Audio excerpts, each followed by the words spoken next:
Buenos días con todos. Vamos a comenzar con la clase de física correspondiente a la semana 9. Los temas son hidrostática e hidrodinámica.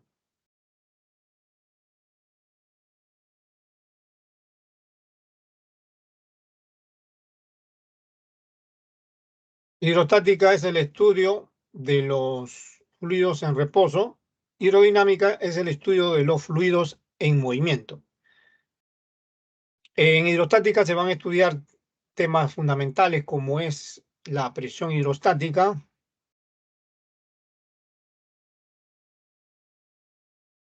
el principio de Pascal, el principio de Arquímedes, como pueden ver ahí en las imágenes,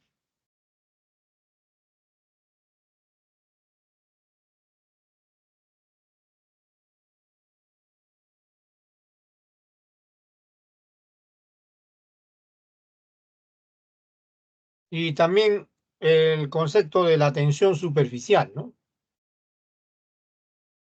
Que es la resistencia que presentan la superficie libre de los líquidos a objetos que se colocan en su superficie, ¿no? Como por ejemplo una moneda, ¿no?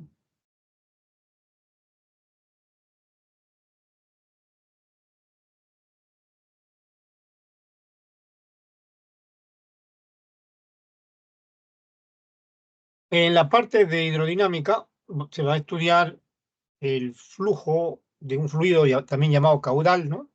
Como el que sale por un caño, y el principio en que se rige el movimiento de los fluidos, que es el principio de Bernoulli, ¿no?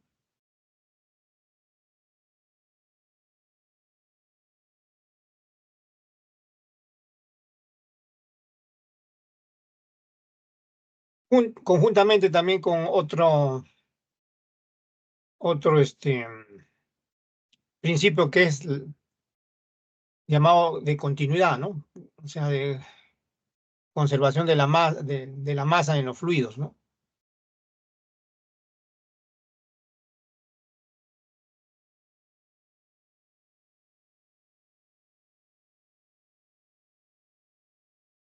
Esos son los temas principales que se van a estudiar, ¿no? Empecemos entonces con hidrostática, pero primero concepto básico, por supuesto. El primer concepto básico es el de fluido, ¿no? Es cualquier sustancia líquida o gaseosa, ¿no?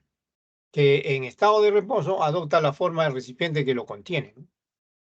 Además, un fluido en reposo ejerce fuerzas perpendiculares sobre la pared del recipiente, ¿no?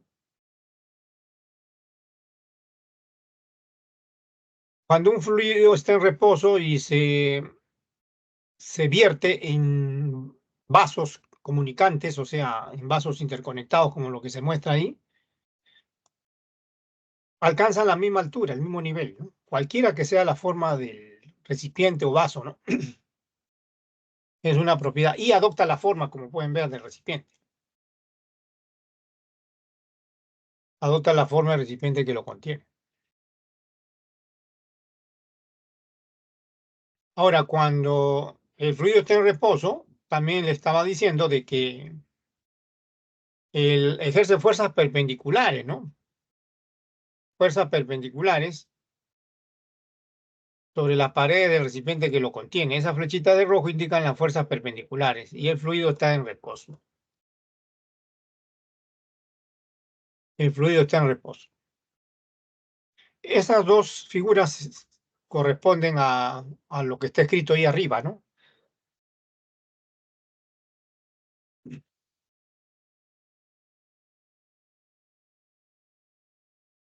Veamos el siguiente concepto, el de presión, ¿no? Se va a denotar con la letra P mayúscula. Es una cantidad escalar que indica la magnitud de una fuerza perpendicular a una superficie que actúa sobre la unidad diaria de una superficie, sobre la unidad diaria de la superficie.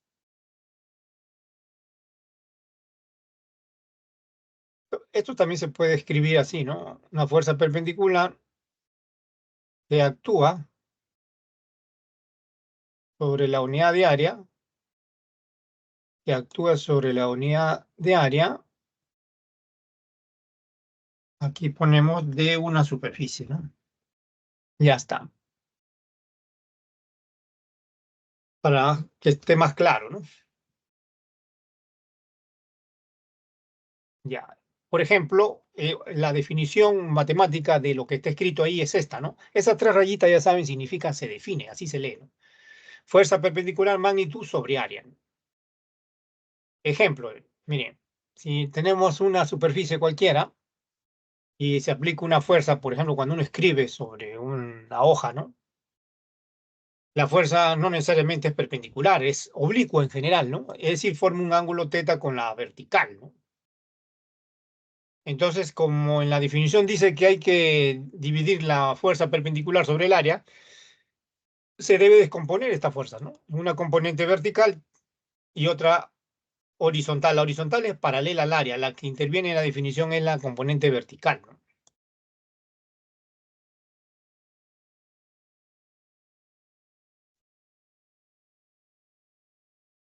Y es la que va multiplicada por el coseno de teta. Entonces, aplicando la definición que está arriba, queda F coseno de teta sobre área.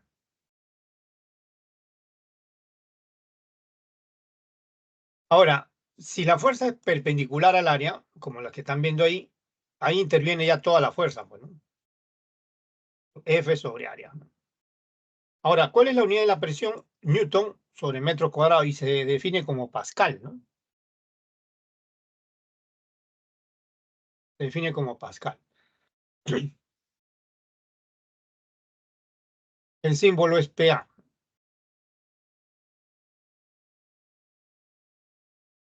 Se define el Pascal entonces como la fuerza de un Newton que actúa sobre un área de un metro cuadrado, ¿no?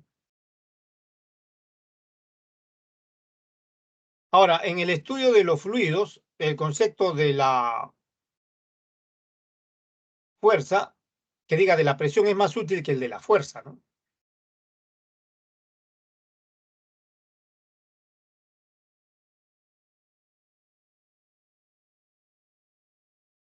Y así que miren ahí abajo, se puede escribir que la fuerza perpendicular se puede escribir como la presión multiplicada por el área, ¿no?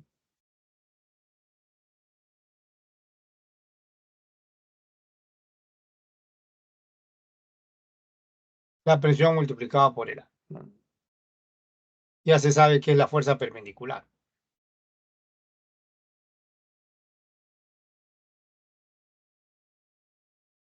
Entonces, si la fuerza es perpendicular, toda la fuerza es perpendicular, la presión es máxima, pues, ¿no? Toda presión se debe a una fuerza y cuando es perpendicular la fuerza es máxima la presión.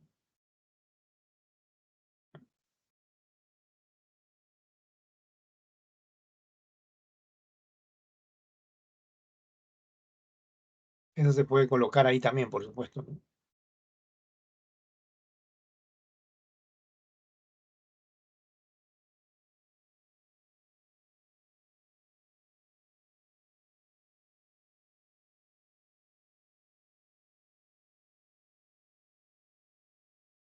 Si la fuerza perpendicular se debe escribir como la presión por el área.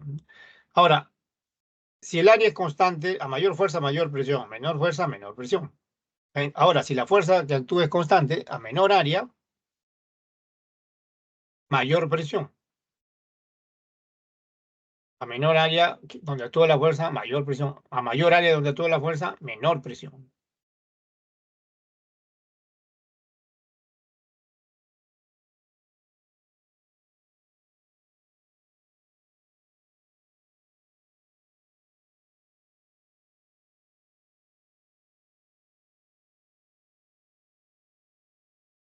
Ya, pasemos ahora al siguiente concepto,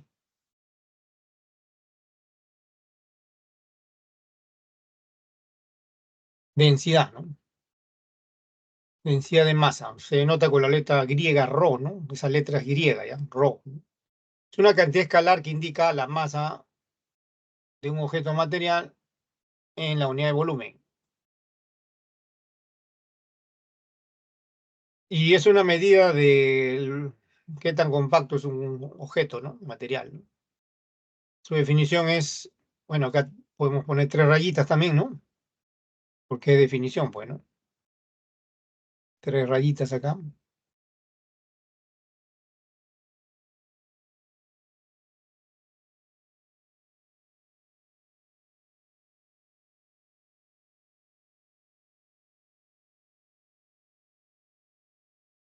Y usando las notaciones, M es minúscula la masa, B mayúscula el volumen, la unidad es kilogramo por metro cúbico, ¿no? Kilogramo por metro cúbico.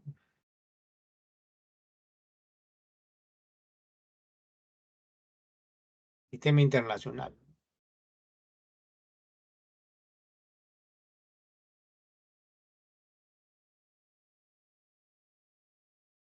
Por ejemplo, ¿qué pasa si los volúmenes son iguales? A mayor masa, en un mismo volumen, mayor densidad, ¿no? En esos ejemplos que ven ahí, el plomo es el que tiene mayor masa, el aire en ese cubo es el que menor masa tiene, ¿no? Entonces, el plomo es más denso que el aire y así, si comparamos el plomo con el agua, el plomo tiene mayor masa que el agua y entonces es más denso que el agua, ¿no? Igual, si se compara con el corcho, de igual manera, ¿no? A mayor masa, en un mismo volumen, mayor densidad, ¿no? Así que en esa secuencia de materiales, el plomo tiene mayor densidad que el agua a su vez tiene mayor densidad que el corcho, y el corcho tiene mayor densidad que el aire, ¿no? Ya que pues, de manera consecutiva uno tiene mayor masa que el otro, ¿no? Por el contrario, si el volumen, la masa ahora es constante, a menor volumen, mayor densidad. Por ejemplo, el plomo es el que tiene menor volumen que el mármol, y a su vez el mármol tiene menor volumen que la madera, y la madera tiene mejor volumen, tiene menor volumen que el corcho, ocupa menor volumen que el corcho. Entonces, a menor volumen de una misma masa, mayor densidad. Entonces el plomo tiene mayor densidad que el mármol tiene mayor densidad que la madera, y la madera tiene mayor densidad que el corcho. Es el concepto de densidad, ¿no? También aquí el concepto de densidad es más útil que el de masa, ¿no? Así que es conveniente que ustedes escriban la masa siempre igual, la reemplacen por el producto de la densidad por el volumen, ¿no? Por el volumen.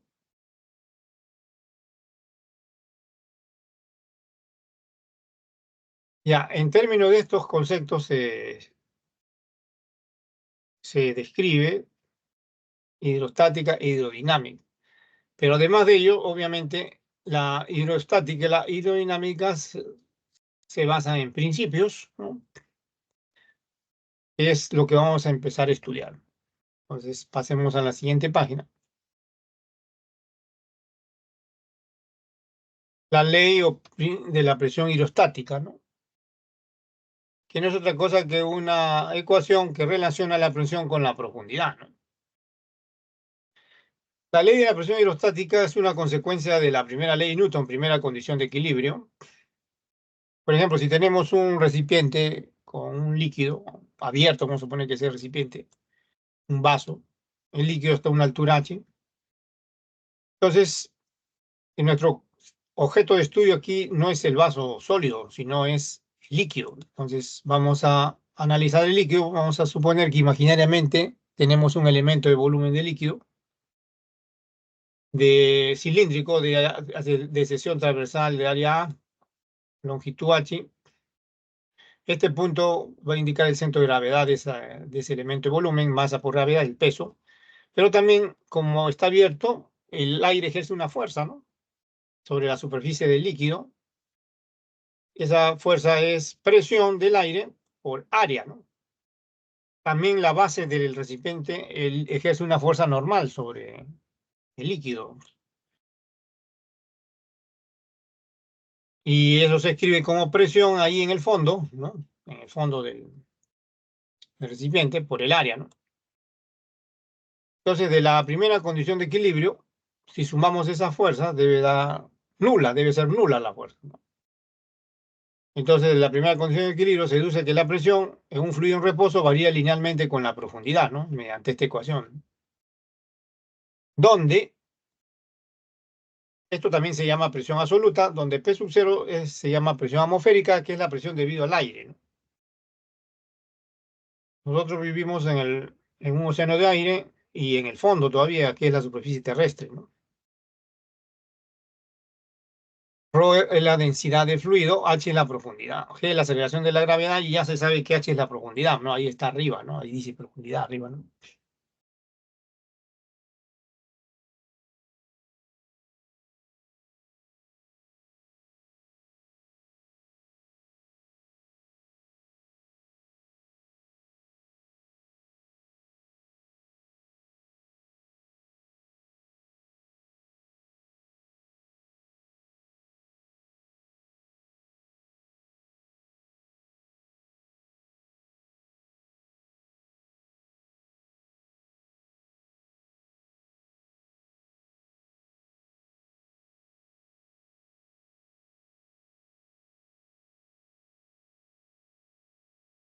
Observaciones sobre esta ecuación.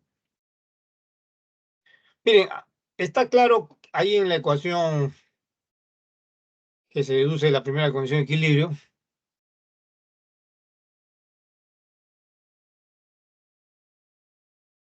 A mayor H, mayor profundidad, mayor presión. A menor H, menor profundidad, menor presión. Ya, ya. Veamos otras observaciones. Miren, a nivel del mar, la presión debido a la fuerza del aire se llama presión atmosférica y su valor es 10 a la 5 newton por metro cuadrado. En unidades antiguas esto se llama atmósfera, ¿no? O equivale a una atmósfera.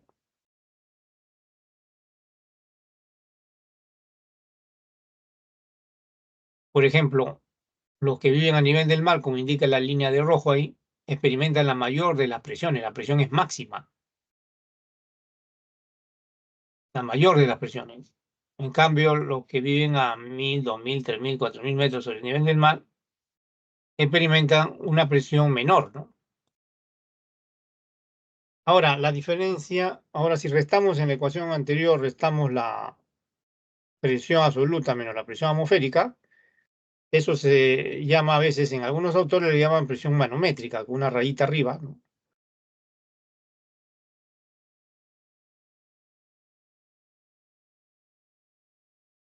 Y depende la presión manométrica se debe al peso de un fluido, pero que no es el aire, ¿ah? Densidad del fluido, ρ, G, gravedad, y H, la profundidad, ¿no? Ahora, esta palabra manométrica proviene de uno de los primeros instrumentos que se diseñaron para medir la presión, ¿no? De un fluido en equilibrio, el manómetro, ¿no? En libros antiguos a esto se le llama presión barométrica. Eso se debe a que al barómetro, otro instrumento, fue el primer instrumento, el barómetro, que se diseñó para medir la presión de un fluido en equilibrio, ¿no?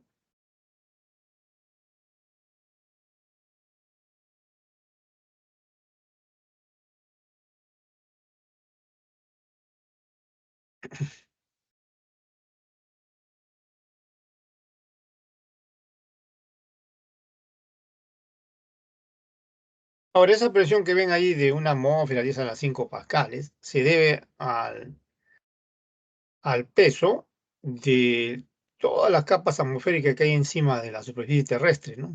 Troposfera, estratosfera, mesósfera, hasta llegar a la ionósfera, ¿no?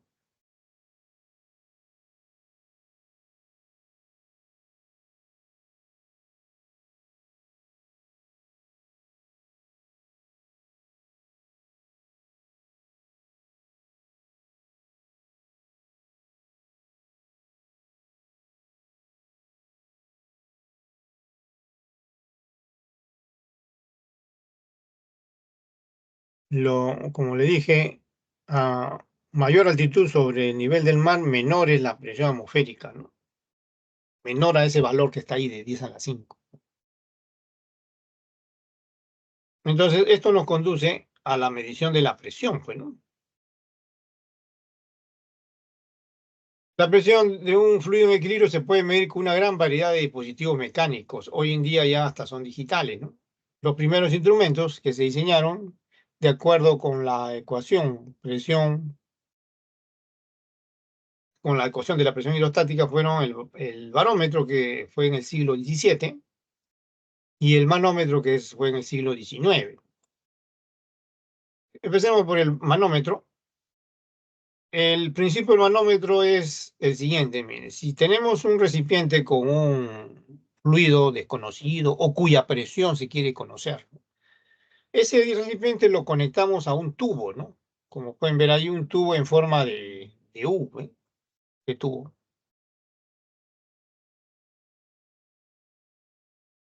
Se supone que queremos medir la presión del gas, ¿no?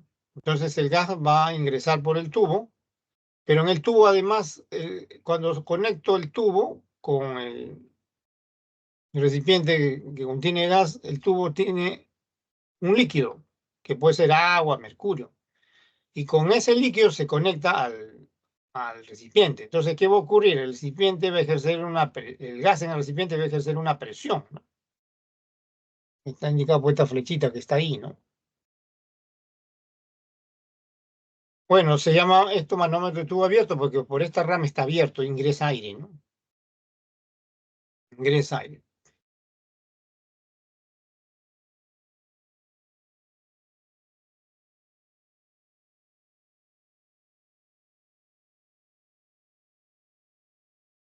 Entonces aquí,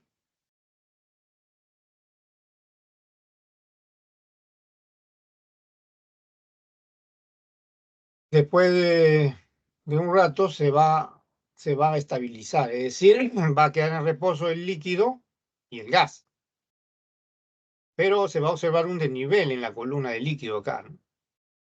Una altura H. Entonces, ese dato va a ser importante, es importante para determinar la presión del gas acá en el lado izquierdo. Y que la presión del gas P acá en el lado izquierdo,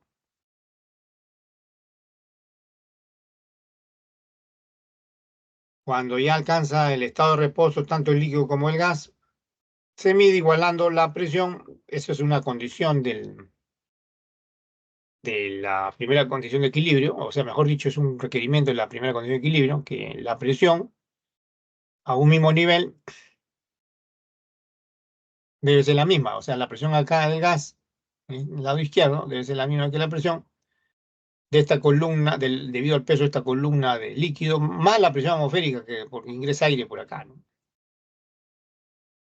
Ingresa aire por acá. Y eso está dado por esta igualdad, ¿no?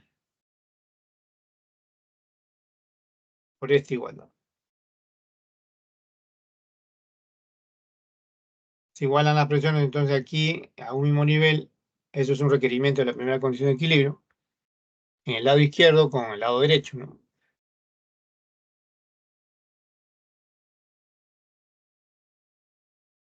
Ahora, si cerramos el tubo acá y hacemos el vacío, no hay aire, presión atmosférica cero. Pero nuevamente se va a observar un desnivel del líquido acá cuando quede en reposo, ¿no? Junto con el gas, ¿no? Entonces, nuevamente, como están en reposo, se igualan las presiones a este nivel, ¿no? La presión aquí se iguala con la presión en el lado derecho, debido a la columna H de líquido, ¿no? Y cuando el manómetro está cerrado, la presión simplemente se debe al peso, o se calcula, la presión del gas se calcula con los datos de la densidad del líquido, la altura, la gravedad, por supuesto, y la altura en la cual asciende el líquido, ¿no?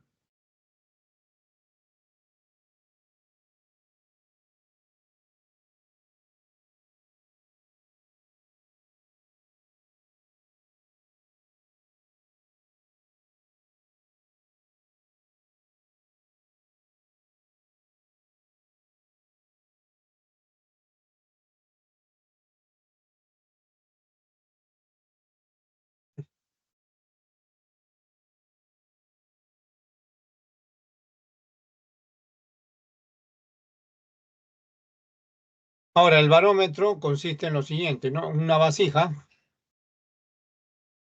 que contiene un líquido, puede ser agua, mercurio, y se sumerge un tubo invertido. Ahora, cuando se sumerge, va a ascender el líquido por el tubo hasta cierta altura y quedar en reposo. Una vez que quede en reposo, el tubo que el líquido en el tubo, una vez que está ascendido hasta una altura así, nuevamente a nivel de la superficie libre del líquido, las presiones deben igualarse. Como acá hay aire, la presión atmosférica es la que actúa en la superficie libre del líquido. Pero esa presión atmosférica debe igualarse con la presión debido al peso de esta columna de líquido, ¿no? Aquí al mismo nivel, en el mismo nivel de la superficie, ¿no? Del líquido. Y eso permitió históricamente, permitió medir la presión atmosférica, ¿no? Que a nivel del mar fue 10 por 10 a la 5, ¿no? Newton por metro cuadrado.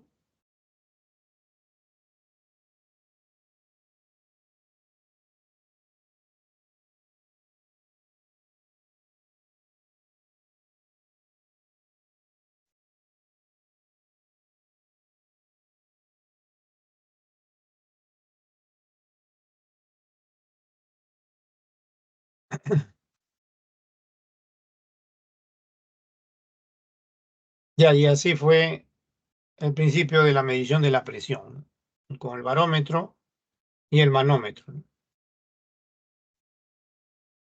Veamos ejemplos. Empecemos por el uno, que en realidad es de la definición de presión. La definición de presión que se ha dado al comienzo es general, ¿ah? No solamente es para fluidos, también es para sólidos, ¿no?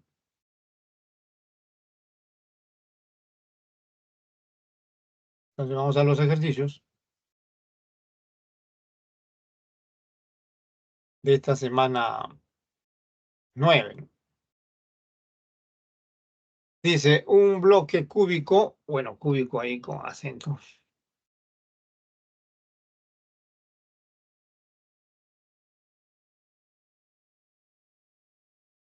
de masa 5 kilogramos y arista 20 centímetros se encuentra en reposo, ¿no? Sobre un plano inclinado. Determine la presión que ejerce el bloque sobre el plano inclinado. Está implícito que le piden la presión debido al peso del bloque, ¿no?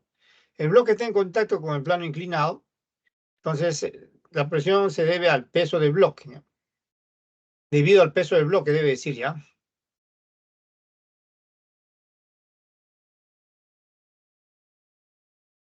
Eh, el área de contacto del bloque y el plano inclinado es el área de una cara del cubo, ¿no? Como el lado del cubo es 20 centímetros, el lado al cuadrado es el área de cada cara del cubo. Veamos la solución.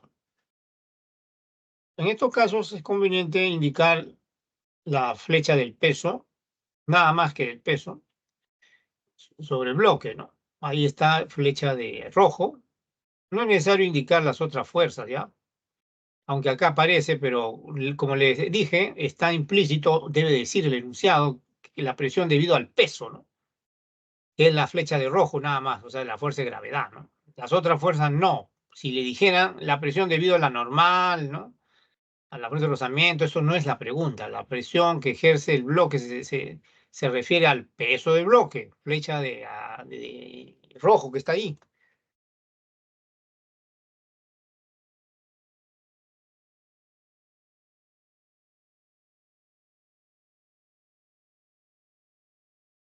Esa fuerza de reacción que aparece ahí de 50 debe equilibrarse, que es la resultante de la normal y la fricción, ¿no?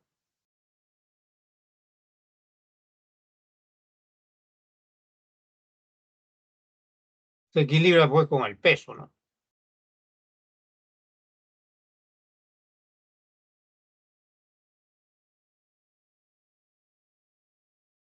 Este ángulo es 37. Bueno, eso ya se había explicado en estática y dinámica, que el ángulo que forma la vertical con la componente del peso o con cualquier fuerza que sea normal al plano, ese ángulo es igual al del plano inclinado, 37 grados.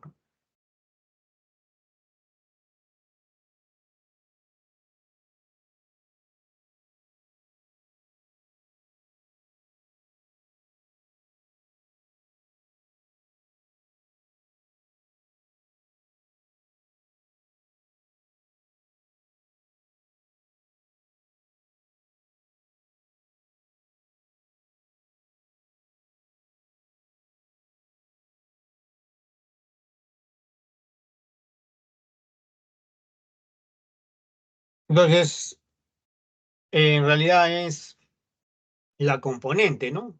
Perpendicular del, al plano inclinado, la componente del peso perpendicular al plano inclinado es la que ejerce la presión, ¿no? Es la misma en magnitud que la componente de la reacción R que aparece ahí, ¿no? O sea, igual que esta F sub n. La componente del peso perpendicular al plano inclinado, ¿no? Es la misma, de la misma magnitud que esta componente de esta reacción. Esta es la reacción, ¿no? Del plano inclinado sobre el bloque, dos componentes, que es la normal y la fricción. ¿Ya? Es la misma, ¿ya? La normal al plano inclinado está igual es igual, tiene igual valor que la componente del peso perpendicular al plano inclinado, ¿no? Por eso con eso se calcula la presión, ¿no? Sobre el área, ¿no? El área, saben, el lado al cuadrado. Y ahí esa componente es 50, que vale 50 el peso y vale 50 esta reacción normal, por el coseno de 37, ya que está junto al ángulo, ¿no?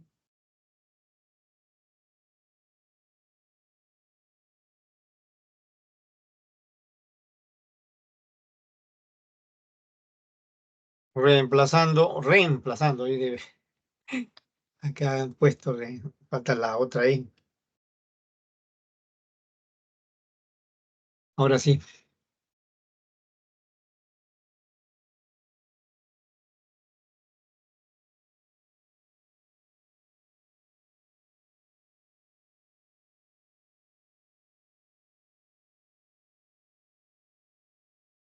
Ya, esa fuerza normal perpendicular al plano inclinado es 40, pues entonces hay que dividir 40 entre el área, ¿no? Que es el área del cuadrado, y el área de contacto del bloque con el plano inclinado es el área de un cuadrado, o sea, 0,2 por 0,2. Y de ahí sale 1000, ¿no? Porque 1000 pascales, ¿no? Porque es fácil ahí el cálculo, ¿no? Dos décimos, 2 por 2 4, arriba 4 se cancela, el 1/100 queda abajo, el 100 sube, ¿no? Se multiplica con el 10 que queda arriba, queda 1000 pascales, pero 1000 pascales equivale a un kilopascal, ¿no? En las alternativas aparece kilopascal. 1000 pascales equivale a un kilopascal. Esto es un kilopascal.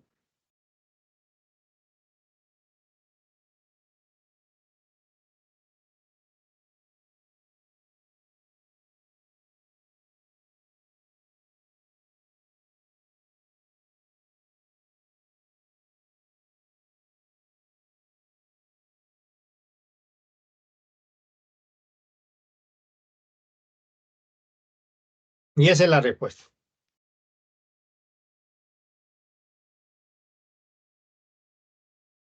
En realidad acá lo que se debió es componer nada más era la flecha del peso, ¿no? Porque está implícito ahí, ¿no? Claro, debería decir exactamente, ¿no? La presión que ejerce el peso del bloque sobre el plano inclinado. Pero dice la presión que ejerce el bloque sobre el plano inclinado. O sea, quiere decir que corresponde al peso, ¿no? Peso del bloque, ¿no? Ustedes descomponen acá, va a salir igual, ¿no? Este ángulo es 37.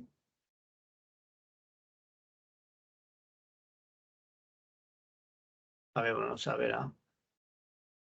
Claro, está bien. 50 esto debe ser 40, ¿no? Esta componente acá es 40 y esta otra es 30, ¿no? Igual, ¿no?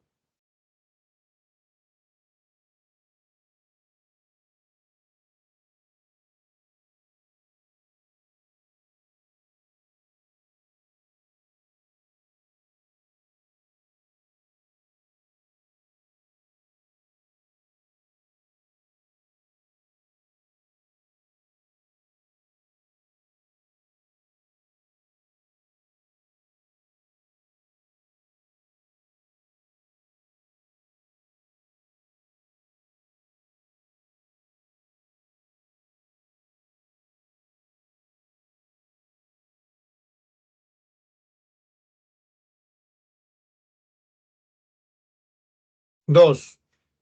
El tubo que se muestra en la figura contiene agua, ¿no? Determine la presión absoluta en el punto B, ¿no?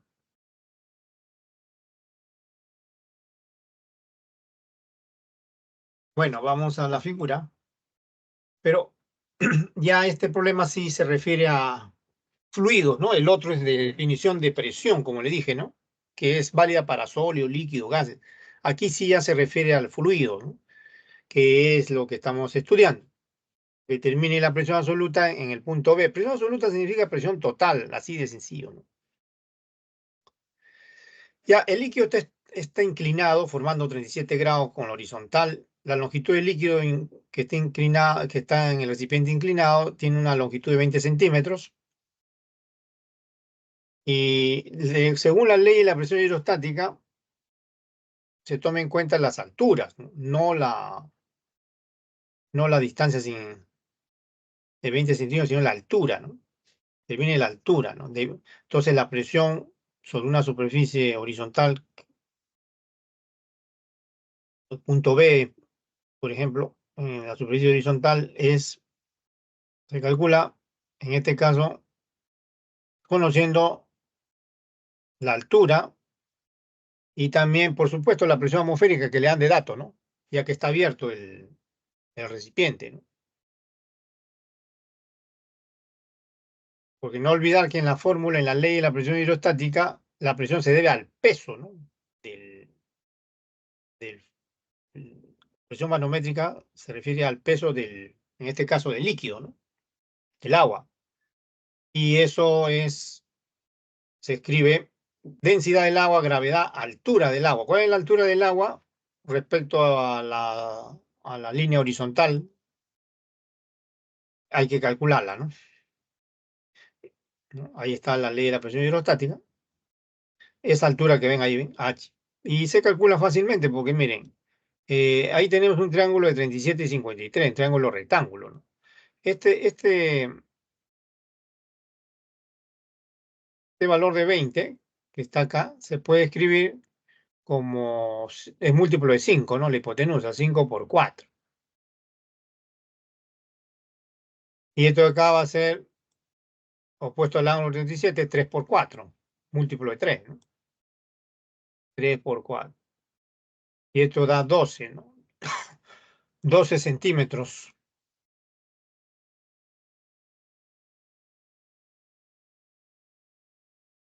Y queda así, ¿ven? 12 centímetros, que es 0,2 por seno de 37, 12 centímetros, que en metros es 0,12, ¿no? Se divide entre 100 nada más, 0,12 metros, ¿no? Es lo mismo que escribir 0,2 metros, o sea, 20 centímetros, 0,2 metros por el seno de 37, ¿no? Que es 3 quintos, ¿no? Sale lo mismo. Claro, ahí está en centímetros, pero en metros ya le dije, lo multiplican por 10 a la menos 2 nada más. O sea, lo dividen entre 100 y queda 0,2. Ahora sí se reemplaza en 1. Bueno, otra vez reemplazar. Aquí debe haber otra E, ¿no? Ya, reemplazando en 1,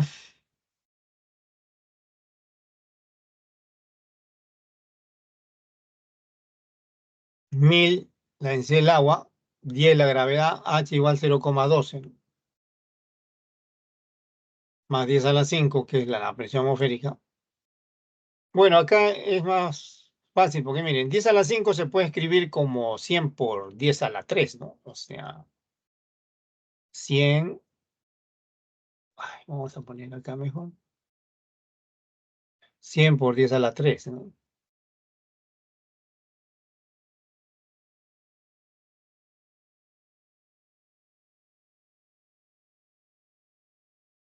Ahora, si se suma 100 con el otro término que es 1,2, porque esto que está acá es 1,2, ¿no? 1,2 por 1000, ¿no? Tenemos 1,2 por 1000 y 100 por 1000, ¿no? 100 más 1,2 es 101,2, ¿no? Por 1000, ¿ven? Eso está en pascales. En kilopascales, simplemente como 1000 pascales es un kilopascal, queda 101 2 kilopascal.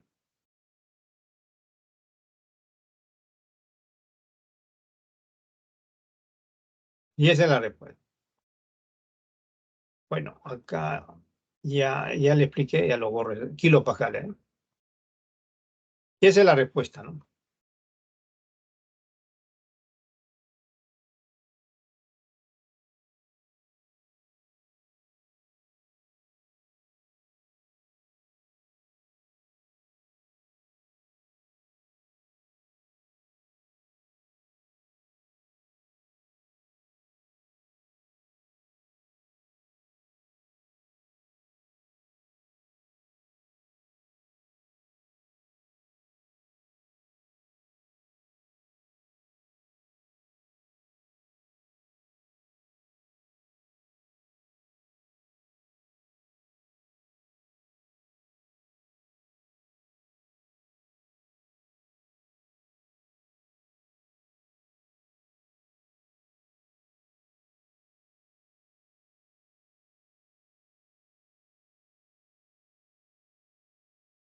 Veamos otro. Siguiente, número 3.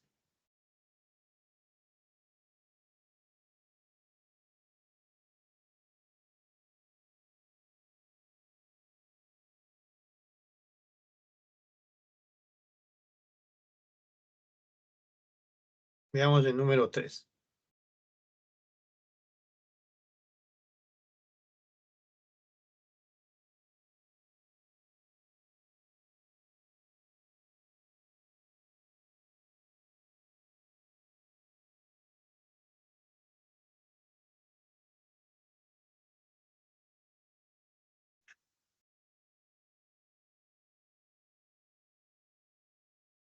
Dice, un tubo en forma de U contiene agua y mercurio en reposo, ¿no?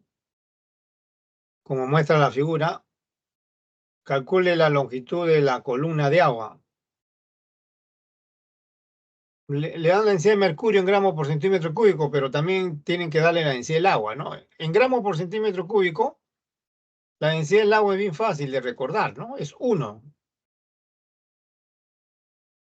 1.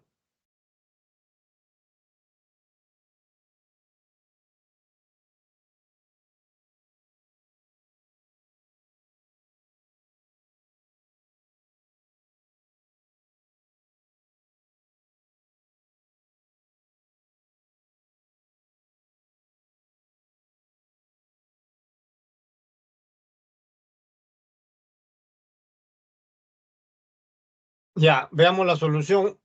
Como el mercurio y el agua están en equilibrio,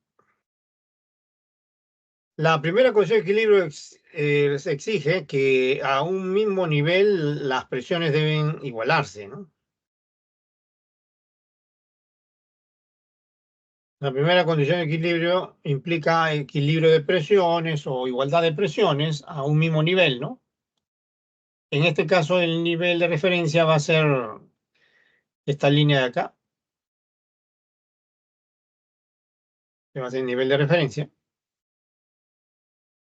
Ahí está, de rojo. Así que en A y B las presiones deben igualarse, ¿no? Hay una altura de agua que es la que le piden. Esa línea, nivel de referencia, donde todas las presiones son iguales, se llama isóbara, ¿ya? Y se iguala la presión en A y en B, ¿no?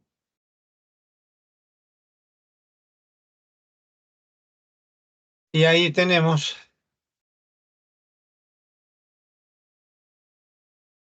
la igualdad. A la izquierda la presión en A, que es la presión debido a esa columna de mercurio, ¿no? De 5 centímetros, H sub A, ¿no? Densidad de mercurio, gravedad H sub A. Ya se sabe que la presión atmosférica a ambos lados también se suma porque está abierto, pero se cancela, pues, ¿no? No es necesario colocarla a veces, ¿no? Acá no lo han puesto, ¿no? Pero no es necesario porque como está abierto en los dos lados, se va a cancelar esto, ¿no? Ahora, en el lado derecho, la presión en B se debe a la columna, debido al peso del agua, ¿no? Que hay encima. Densidad del agua, gravedad, altura del agua, que es lo que le piden. De ahí reemplazamos la densidad de mercurio, la altura de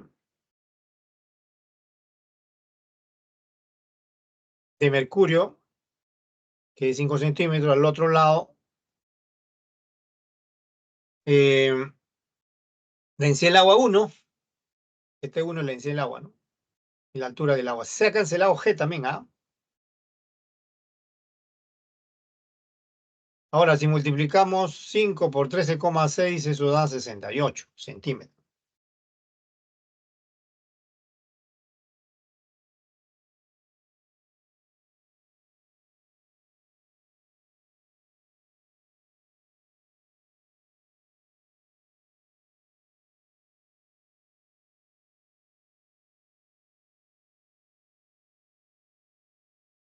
¿Ya?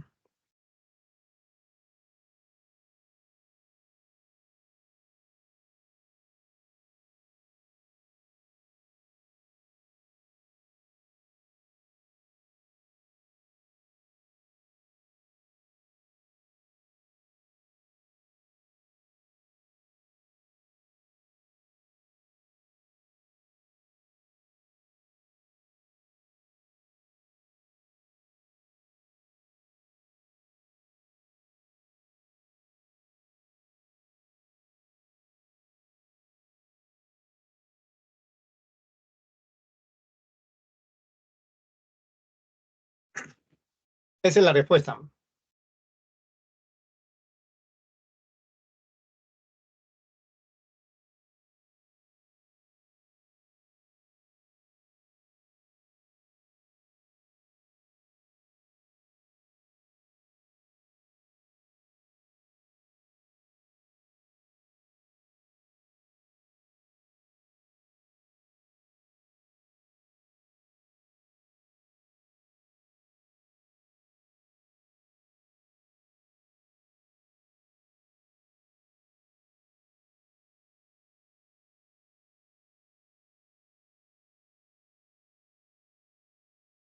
Ya, este es otro ejemplo entonces de equilibrio de fluidos, ¿no?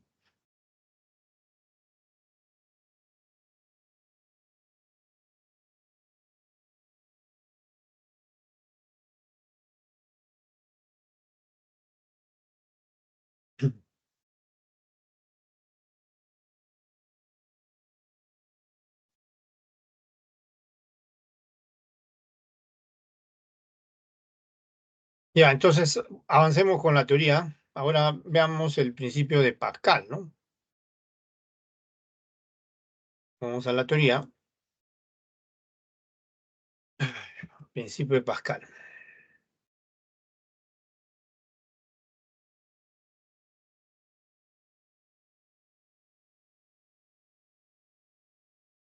Se puede enunciar así. Acá lo podemos hacer es esto para que salga todo de una sola vez, un ratito. A ver, acá esto, lo eliminamos esto. Ya, y esto lo ponemos así. Ya está, vamos a ver. Principio de Pascal, ahí está, ¿ven? Salió de un solo golpe el enunciado, miren. La presión adicional aplicada a un fluido en equilibrio se transmite completamente a todos los puntos del fluido y a las paredes del recipiente que lo contiene, ¿no? Por ejemplo, el recipiente puede ser una ampolla, esférica, ¿no? Que contiene huecos con tapón, ¿no? Huecos con tapón. Y que tiene hueco con tapón y contiene un líquido, ¿no? Tiene huecos con tapón y contiene un líquido.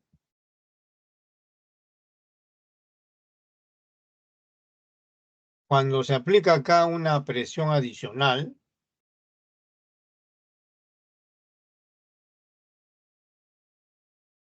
esa presión se transmite totalmente al líquido y a las paredes. Por eso los tapones pueden salir expulsados debido a esa presión adicional, ¿no? Los tapones experimentan esa presión adicional y salen expulsados, así que la presión del líquido en las paredes donde están los agujeros es la presión adicional que se ha aplicado y se ha transmitido totalmente, ¿ven? Es la misma, es la misma. Este ejemplo es el mismo, creo, de la portada, ¿no? Que vimos al comienzo. Vamos a regresar a la portada. El mismo de acá, miren. El que ven ahí, ¿ven? Se aplica la presión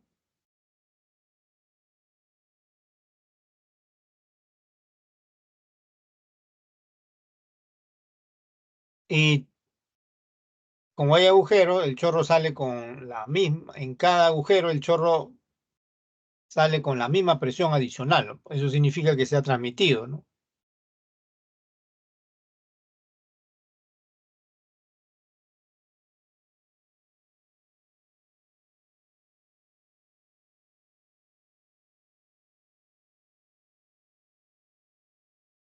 Sin disminución, ¿no? Ah, completamente.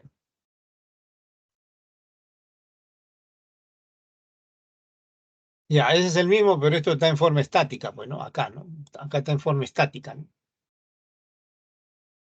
Ya, otro ejemplo donde se explica el principio de Pascal es un recipiente cerrado que contiene un gas y un émbolo. Un émbolo es una tapa deslizable, así como el émbolo o pistón también se le llama, de las jeringas hipodérmicas, ¿no?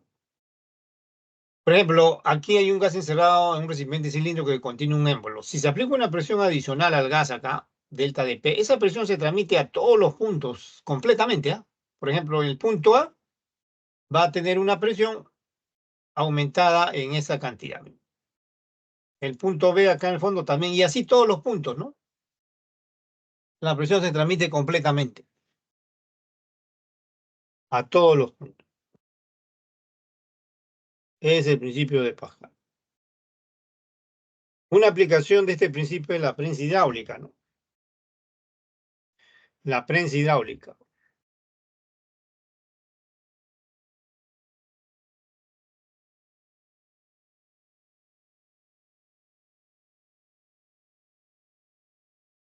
Consiste en dos recipientes interconectados de secciones transversales diferentes que contienen un líquido y dos émbolos o pistones, también se le llama, de áreas diferentes, ¿no? Por ejemplo, este, ¿no? Bueno, acá tenemos en un lado en el recipiente de angosto, o sea, de émbolo pequeño, tenemos una persona, por acción de su peso, ejerce una presión adicional ahí, ¿no? Pero esa presión que ejerce de la persona debido a su peso se transmite totalmente a todos los puntos del líquido que hay en la, en los recipientes, ¿no? Y cuando llega al otro émbolo, esa presión adicional debe ser la misma, ¿no? A su 1 le llamamos al área del émbolo pequeño, a su 2 al área del émbolo grande, ¿no? Si es un líquido, esta flechita de amarillo indica la fuerza debido al peso de la persona. Esa fuerza va a producir una presión adicional ahí, ¿no? Pero esa fuerza se va a multiplicar, va a incrementarse cuando la presión se transmite, esa fuerza se multiplica y en el émbolo grande va a actuar una fuerza mucho mayor, ¿no? F sub 2, que es capaz de sostener un auto, ¿no? Entonces, la fuerza adicional la presión adicional que se aplicó en el lado izquierdo, en el émbolo pequeño, F sub 1, produce una presión P sub 1, ¿no? Adicional que se puede igualar con la otra presión P sub 2 y es la presión adicional, bueno, es la presión adicional. Pero se igualan las presiones, se despeja la fuerza F sub 2 y como pueden ver, como el área sub 2 es mayor, mucho mayor que el área sub 1, entonces la fuerza se multiplica, ¿no?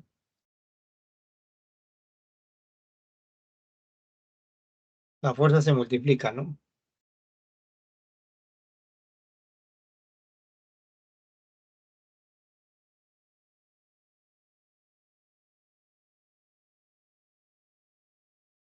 O sea, una fuerza pequeña como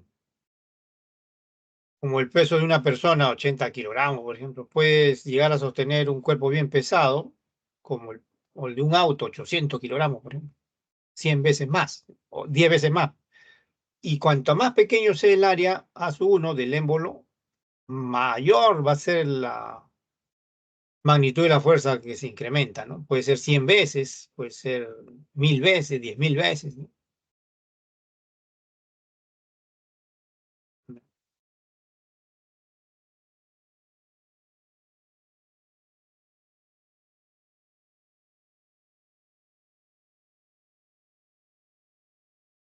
Entonces, la presión adicional, vuelvo a repetir, eh, que se aplica en el émbolo pequeño, peso 1, es delta de P.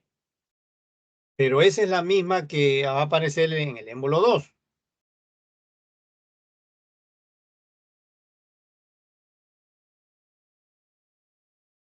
Acá vamos a ponerlo mejor esto para el otro lado, ¿no? Esto para acá y esto para acá.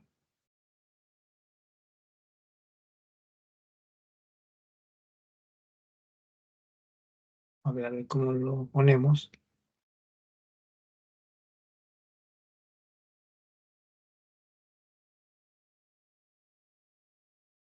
Ya está. Acá lo ponemos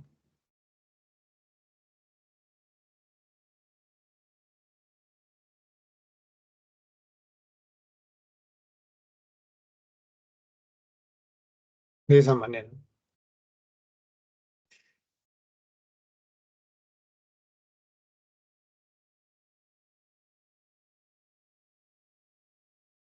Ahora sí.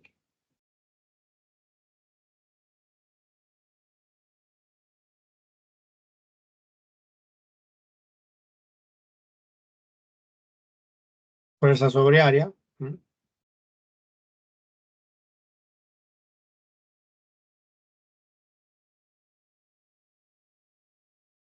El otro lado también, ¿no?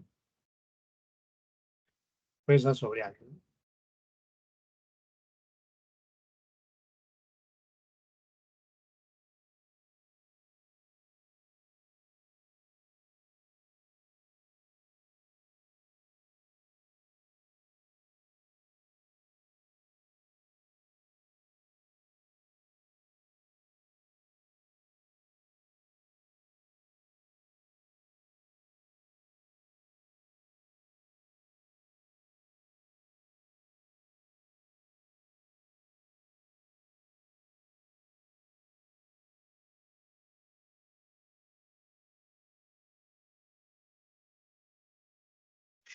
Ya. Ese es entonces, esto es una consecuencia del principio de Pascal, ¿no?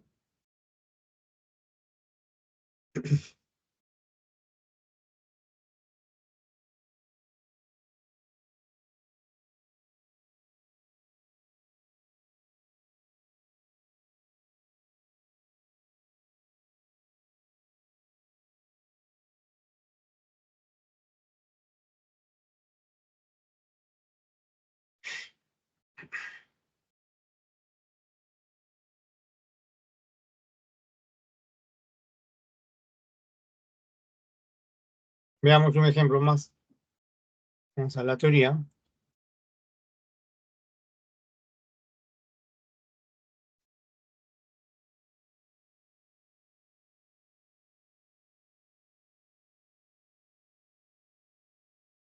Vamos a los ejercicios que digan, ¿no? Siguiente, pues número 4.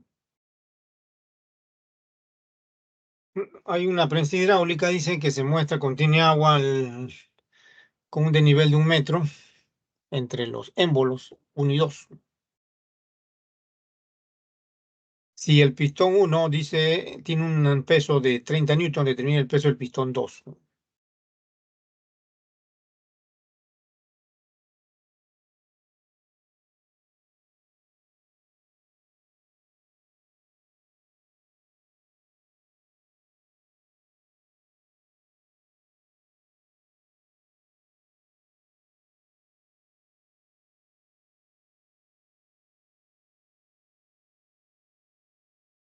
Le dan también las áreas, de los émbolos en centímetros cuadrados.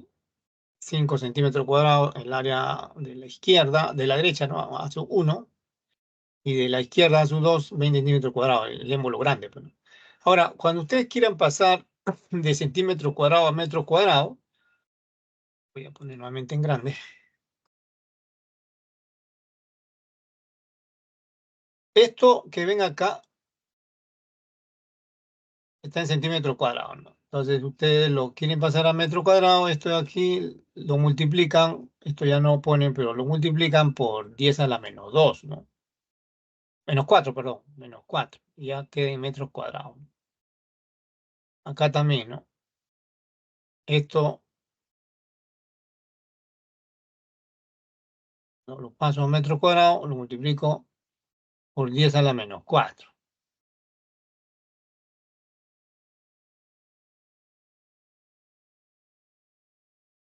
Los puntos R y S están al mismo nivel. La primera condición de equilibrio exige que a un mismo nivel las presiones deben igualarse. Presión en R en el nivel del émbolo grande, que está al lado izquierdo, es igual a la presión en S en el lado derecho.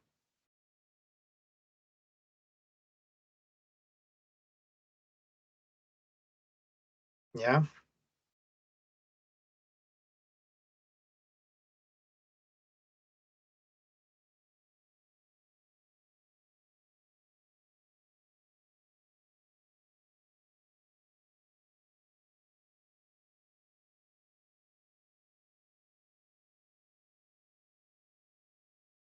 En el punto R, acá, la presión se debe al peso de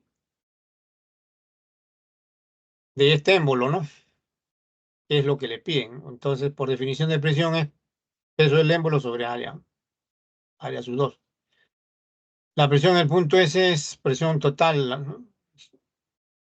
Debido al peso de esta columna de agua, densidad del agua, gravedad, altura de agua, que es 1 metro, más la presión debido al peso de este otro émbolo, que es dato, W1 es dato, 30 es, ¿no? El peso de este émbolo es dato, miren el enunciado, 30, ¿no? Émbolo, pistón 1 es 30, ¿ya? Entonces, ahora reemplazamos los datos, miren, área sub 2, ya saben, por 10 a la menos 4 va multiplicado a 20. La densidad del agua es 1000, ¿no? No le han dado ahí, creo, pero es 1000, ¿ya? Eso le tienen que dar, 1000. La gravedad 10, la altura 1. El peso del émbolo 1 es dato, vuelvo a repetir, 30 dice arriba, o sea, el pistón, ¿no? 30.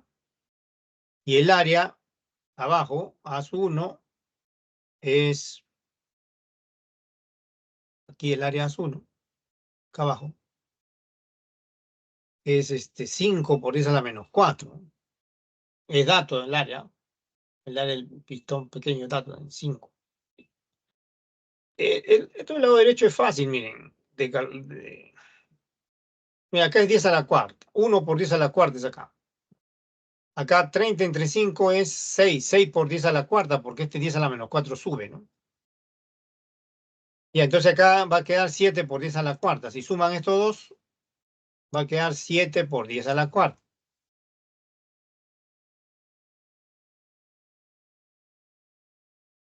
Ahora bien, esto que está acá abajo, al despejar el peso del pistón grande, este 20 por 10 a la 4 va a multiplicar a 7 por 10 a la 4. Ahora, 10 a la menos 4 con 10 a la 4, 10 a la 0, 1. 20 por 7, 140, ¿no? Y esa es la respuesta, ¿no?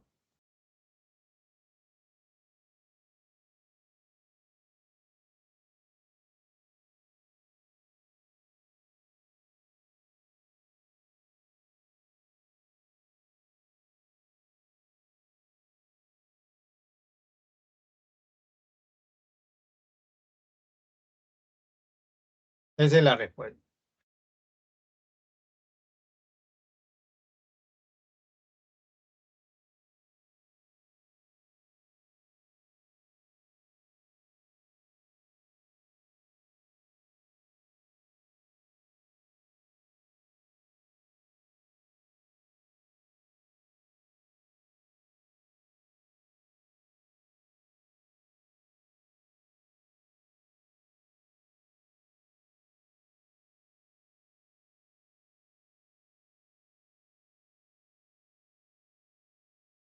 Esa es la respuesta.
Ya.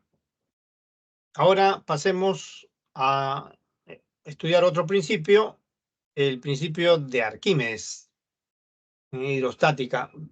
Siguiente tema, entonces, estamos en la teoría nuevamente, principio de Arquímedes. Aquí también podemos poner de un solo golpe el enunciado, ¿no? A ver, vamos a poner, aquí eliminamos este 3. Ahora acá. Ay, ay, ay, espérense, espérense, espérense, espérense. A ver acá. Ahora sí. A ver, vamos a ver. Este es el enunciado. Todo cuerpo sumergido total o parcialmente, ¿no? Totalmente o parcialmente. Total o parcialmente. Bueno, lo mismo, ¿no? En un fluido experimenta una fuerza vertical hacia arriba de igual magnitud que el peso del volumen del fluido que desplaza. Ya. Vamos a conseguir un ejemplo, un recipiente que contiene un líquido. Es un hecho, una evidencia empírica que acá hay aire, vamos a suponer que está abierto, que cuando uno sumerge un cuerpo, ya sea totalmente o parcialmente, queda el cuerpo flotando totalmente, parcialmente o hundido inclusive, ¿no? El nivel de líquido sube, ¿no? Entonces, este estado inicial del líquido, este es el estado cuando ya se ha sumergido totalmente el bloque y está, vamos a suponer que esté flotando, ¿no? El bloque. Entonces, como pueden ver a simple vista, ha subido el nivel de líquido. Quiere decir que hay un volumen de líquido desplazado debido a que el bloque está flotando totalmente, ¿no? Está flotando totalmente sumergido, ¿no? Y va a existir una fuerza resultante, ¿no? Vertical hacia arriba, ¿no? Esa fuerza resultante vertical hacia arriba se debe a la fuerza de contacto que ejerce el fluido sobre el bloque. El líquido está en contacto con el bloque, ¿no? Entonces ejerce fuerzas en cada punto del bloque, el líquido. Y si sumamos toda esa fuerza, nos va a dar una fuerza resultante llamada empuje o fuerza de flotación, también se llama, ¿no?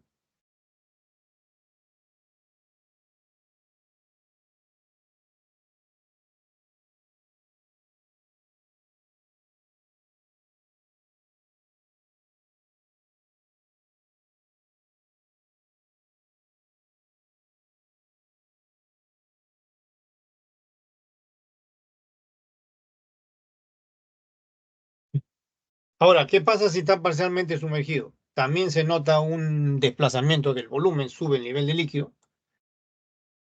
Y ahora el bloque ya no está solo en contacto con el líquido, ¿no? Sino también está en contacto con el aire, ¿no?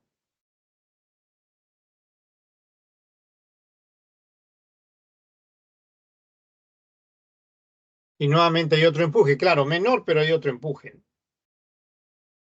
En este caso, el empuje también es la fuerza resultante, pero ya no solo de la fuerza de contacto del líquido sobre el bloque, también del aire, ¿no? El aire también está en contacto con una parte del bloque, también ejerce fuerza, ¿no?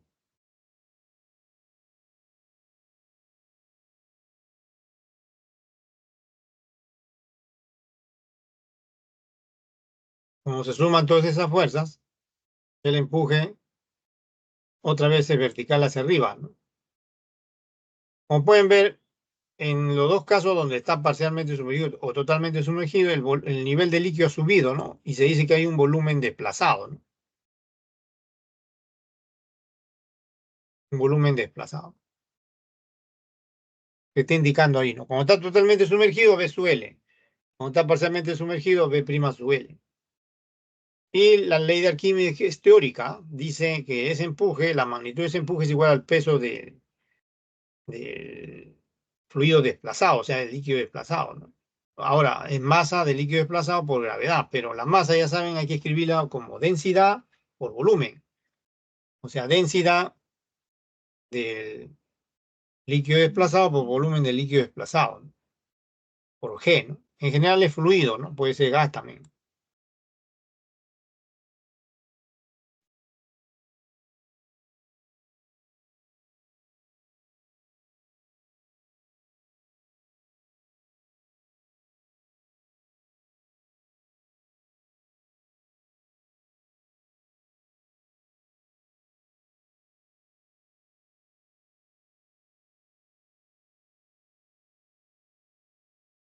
Veamos observaciones sobre este principio.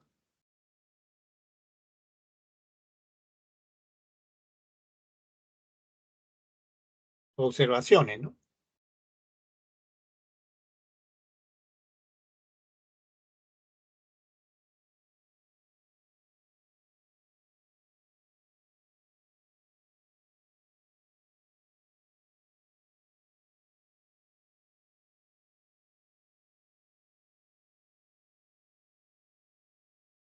Primero, si el cuerpo está totalmente sumergido, como hemos visto ahorita, se cumple empíricamente que el volumen de líquido o fluido desplazado es igual al volumen del cuerpo.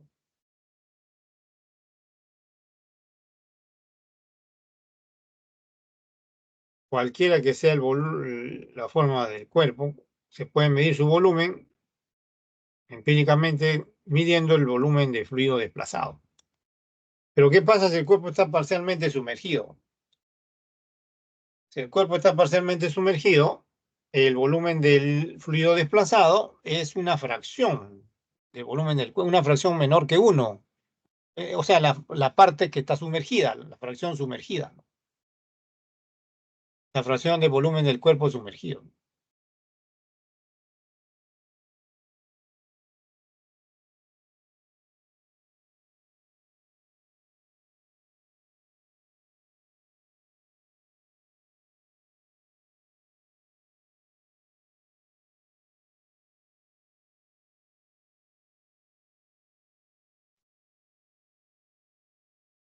Ahora, empíricamente, la medida del empuje en el laboratorio se puede medir así, miren, tenemos el líquido acá, en un recipiente y aire, ¿no? Si tenemos un bloque, primero el bloque, antes de sumergirlo en el líquido, lo pesamos con un dinamómetro, una balanza de resortes, leemos en la escala del dinamómetro y leemos el peso ahí, ¿no? Se llama peso real, ¿no? Peso real.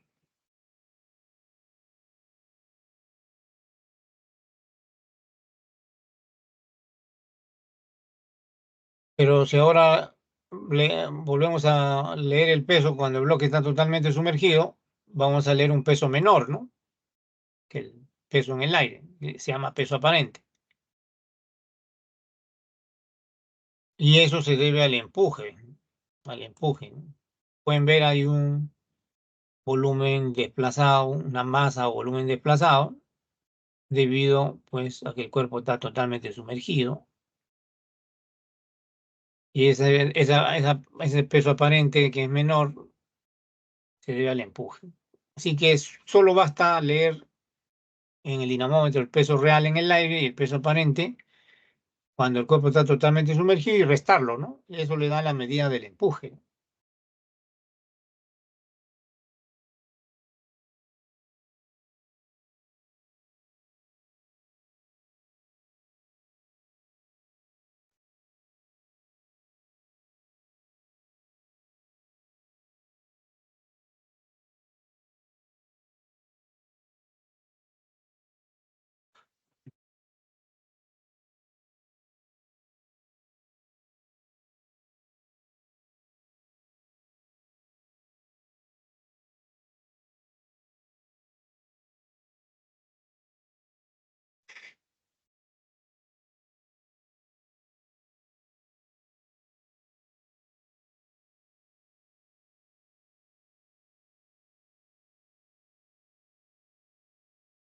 Veamos un ejemplo.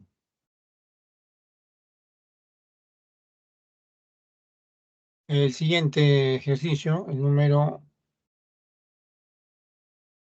5. Dice un bloque cúbico de madera y arista 0,2 metros sujeta por una cuerda a la base del recipiente, se encuentra sumergido en agua. Dice.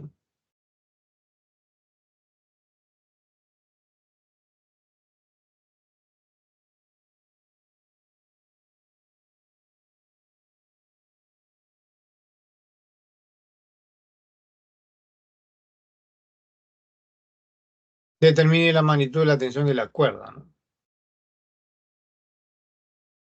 Ya, ahora, el bloque es de madera, ¿ya? Porque ahí le dan la densidad de la madera, 800 kilogramos por metro cúbico.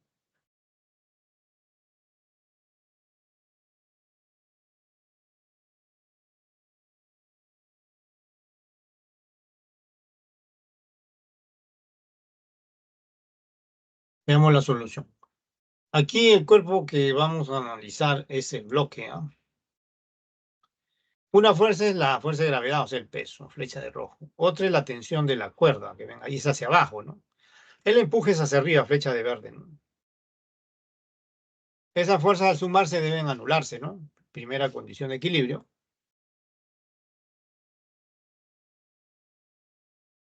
La sumatoria de esa fuerza debe ser nula.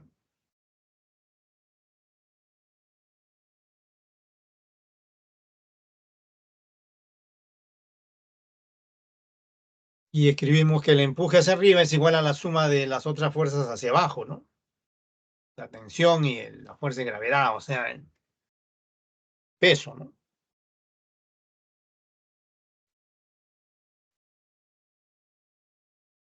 El empuje, por la ley de Arquímedes, es densidad del agua, volumen del agua desplazado por gravedad, ¿no? Ahora, como el bloque está totalmente sumergido, el volumen del agua desplazado va a ser igual al volumen del bloque. Vamos a llamarle V al volumen del bloque.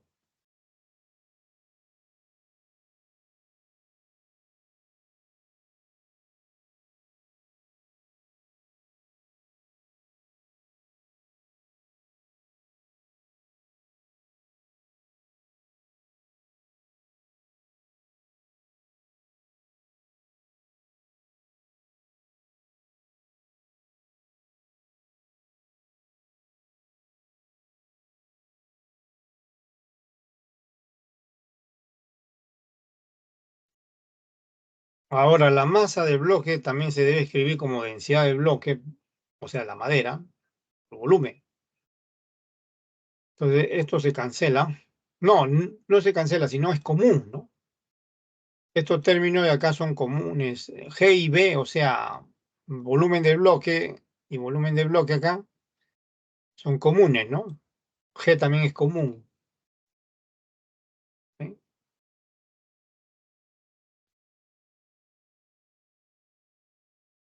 Podemos factorizarlo. Despejamos T primero, ¿no? Despejamos T, restamos densidad del agua menos densidad de la madera, todo multiplicado por el G y por el volumen.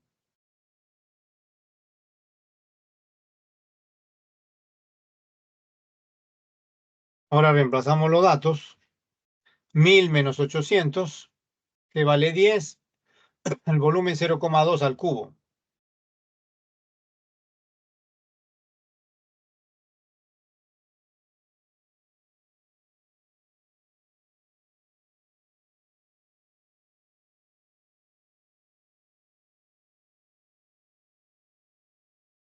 Ahora, esto es 200, ¿no? 200 por 8,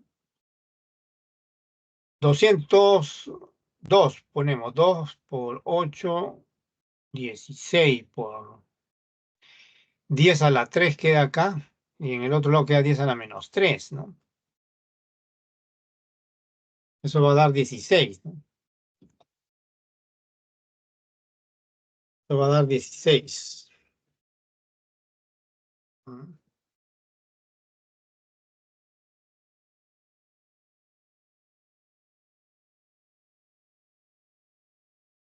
Porque esto que está acá es 2 por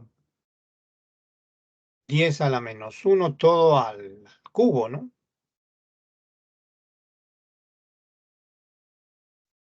Esto está al cubo.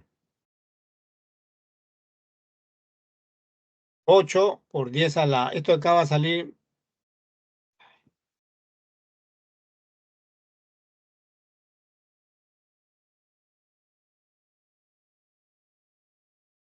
8, ¿no? Por 10 a la menos 3.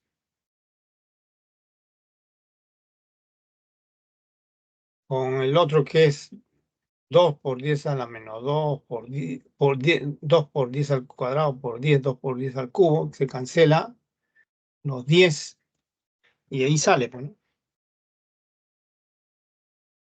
No, a ver, no, no se puede volver. Ya, de ahí sale.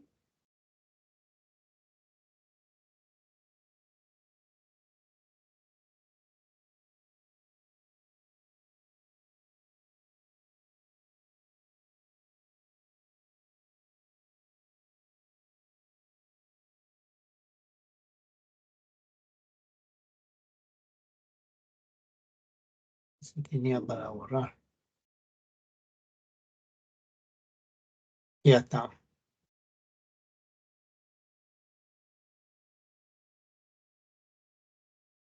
Bien, entonces esto de acá hay que explicarlo un poquito mejor, bueno.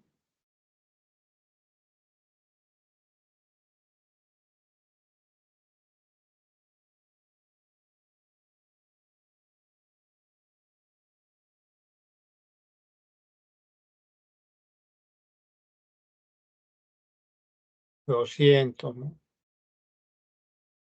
Por 10 es 2000, ¿no?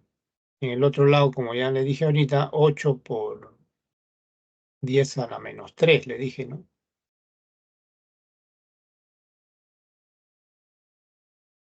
Y ahí por eso sale 16, ¿no?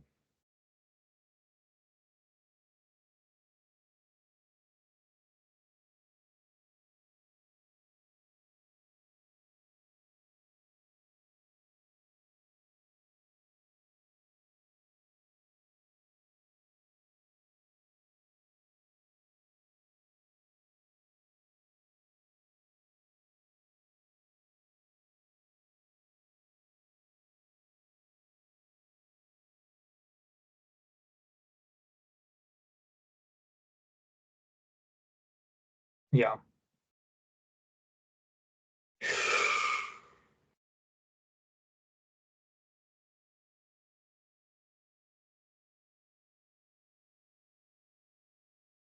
Eso es.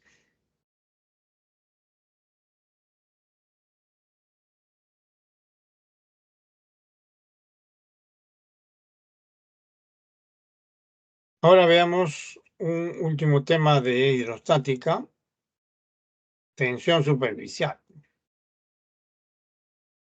Es un fenómeno de origen molecular, ¿no? Que se manifiesta en la superficie libre de los líquidos. La superficie libre de los líquidos en realidad presenta una resistencia, ¿no? Presenta resistencia al hundimiento de un objeto que se ponga encima de la superficie.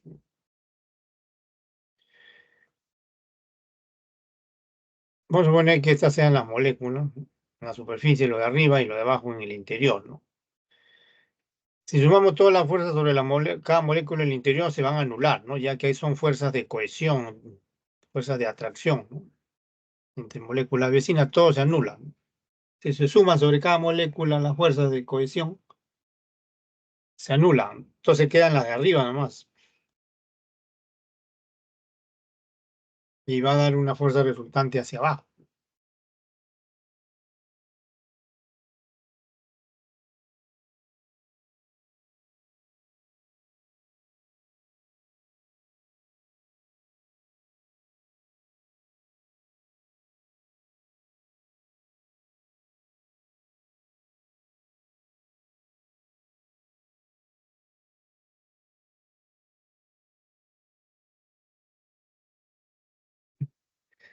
La medida de la tensión superficial. La tensión superficial es un coeficiente, en realidad gamma se denota. Se puede medir usando un anillo de longitud L suspendido de un dinamómetro y luego colocado sobre la superficie libre de un líquido, ¿no? Aquí el dinamómetro va a marcar una fuerza, ¿no? Que es el peso del anillo, ¿no? Al extraer el anillo,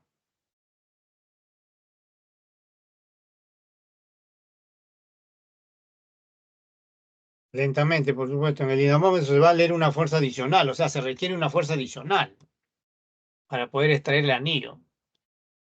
Quiere decir que la superficie, la molécula de la superficie del líquido como son hacia abajo, ¿no?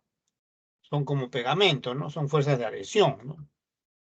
Por eso se requiere una fuerza adicional ahí, ¿no?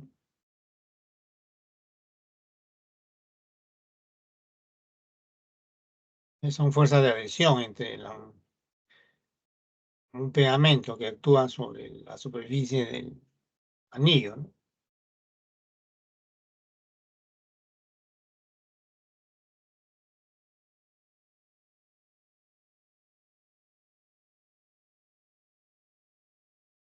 Por eso hay que ejercer una fuerza adicional, ¿no? Para vencer la fuerza superficial, ¿no? Que hay en la superficie del líquido, pues, ¿no?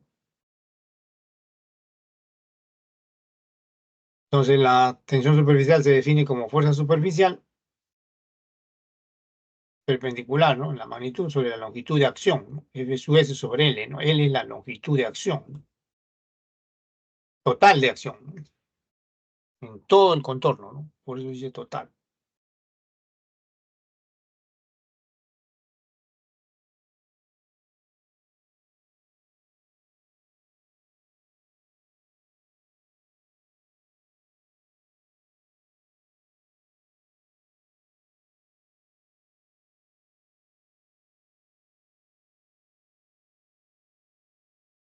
Y así se mide la tensión superficial. Ahora veamos un ejemplo de esto. El siguiente, bueno, el número 6 de un tubo capilar cuyo radio interior es 1 milímetro, gotea un líquido. Como muestra la figura, si la gota de líquido formada por la acción de la fuerza de tensión superficial son esféricas, en el momento de desprenderse determina el radio de la gota, ¿no? Le da la densidad del líquido, la tensión superficial del líquido. Aquí está la imagen de la gota. El capilar tiene un radio, ¿no? Un radio ahí, el capilar. Esta gota líquida será esférica cuando esté a punto de desprenderse, ¿no? Y le están pidiendo el radio de esa esfera, ¿no? Esfera de líquido. Eso tiene un peso. Ahora, en cada punto de contacto del líquido con el capilar actúa esa fuerza de pegamento, o sea, la adhesión, que le llaman, la adhesión, ¿no? Y la fuerza de pegamento, la tensión superficial, es bueno. La fuerza de tensión superficial, la fuerza debido a la tensión superficial,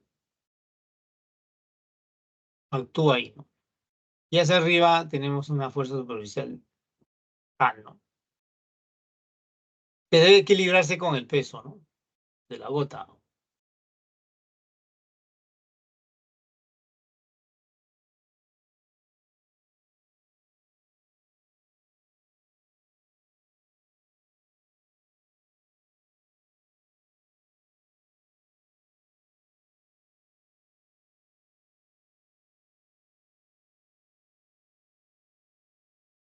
De la primera condición de equilibrio se igualan, bueno.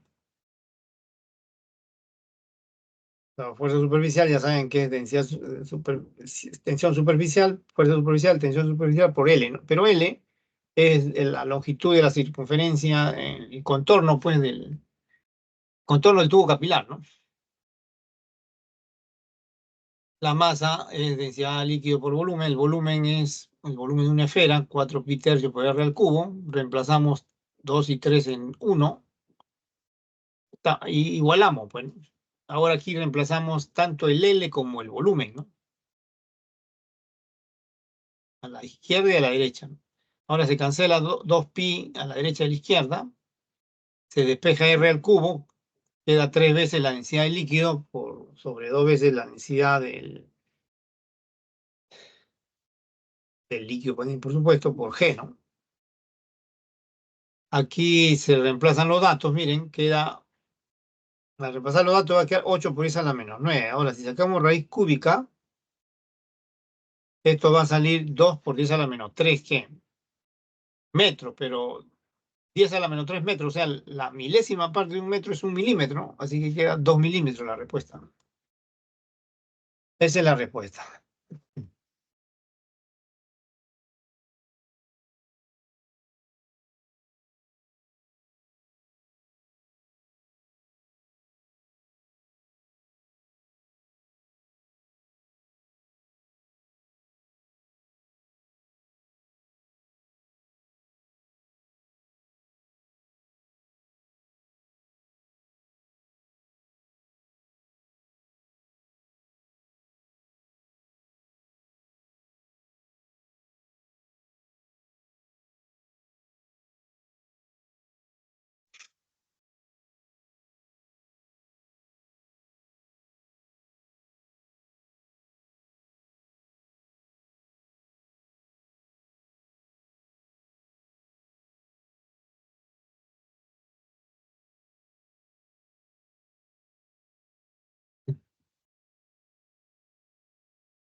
Ya, esa es la respuesta. Ahora veamos hidrodinámica, lo que resta de tiempo. Vamos a la teoría. Veamos el concepto de fluido ideal en movimiento. ¿Se llama fluido ideal?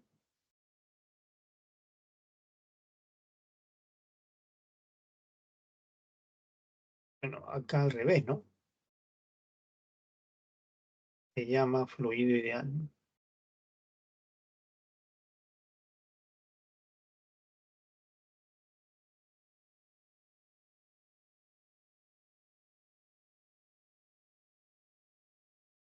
Cuando cada partícula de fluido sigue una trayectoria uniforme denominada línea corriente, como la que están viendo ahí, ¿no?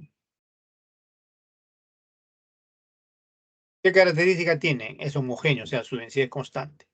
Es incompresible, o sea, no se comprime, no hay cambio de volumen. No es viscoso, se desprecia la fricción, fuerza de rozamiento interna. Y otra característica que no es turbulento, no gira, no tiene velocidad angular. Los elementos de volumen no tienen velocidad angular. Ahora, cuando se transporta un fluido durante un tiempo, un intervalo de tiempo, eso se llama caudal, ¿no? O sea, o flujo de un fluido, ¿no? El transporte puede ser en cualquier lugar, ¿no? Una tubería, un río, lo que sea, ¿no? Volumen simplemente en intervalo de tiempo, la unidad metros cúbicos por segundo. Esa es la definición, ¿no? Por ejemplo, el volumen de agua que sale por el caño. Si lo dividimos entre el tiempo en que esté el caño abierto, eso se llama caudal, ¿no?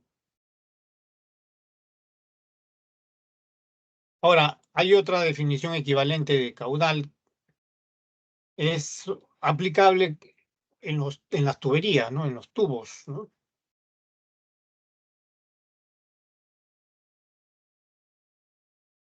En este caso se expresa así nada más, área por rapidez, ¿no? Área de la sección transversal por rapidez. Si imaginamos un elemento de volumen por un tubo, que se transporta por un tubo, ese elemento de volumen le llamamos V mayúscula, el otro V minúscula, y A, el área transversal, después de un intervalo de tiempo, como el que está mostrándose ahí, T, vamos a llamarle, como tiene una rapidez ese elemento de volumen, se va a desplazar, pues, ¿no? Una distancia V por T.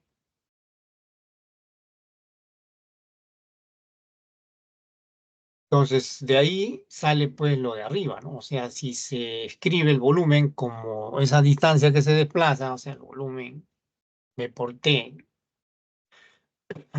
por A, que es el área, la distancia V por T y A es el área, Eso se divide entre el tiempo, se obtiene área transversal por rapidez, ¿no?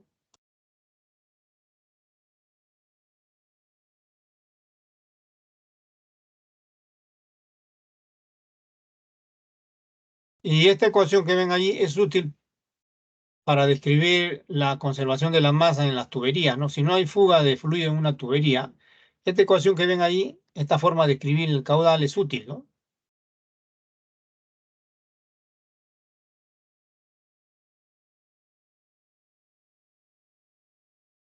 ¿Ya? Entonces, mirando bien eso, ¿ya?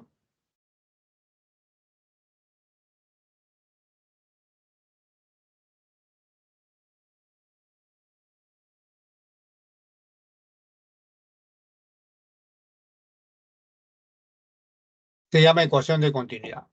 Es un requerimiento de la conservación de la masa, ¿no? Es una constante ese producto. Cualquier lugar de la tubería, ¿no? La rapidez con el área transversal es constante. Por ejemplo, puede ser una tubería, aquí tenemos una sección grande, ancha, y la otra angosta, ¿no? El producto A1 por B1 ahí es igual en este lado que en el otro lado angosto, ¿no? Porque la masa se conserva, ¿no? Ahora, la rapidez en la zona grande de la tubería es menor, ¿no? En cambio, en la zona angosta la rapidez es mayor.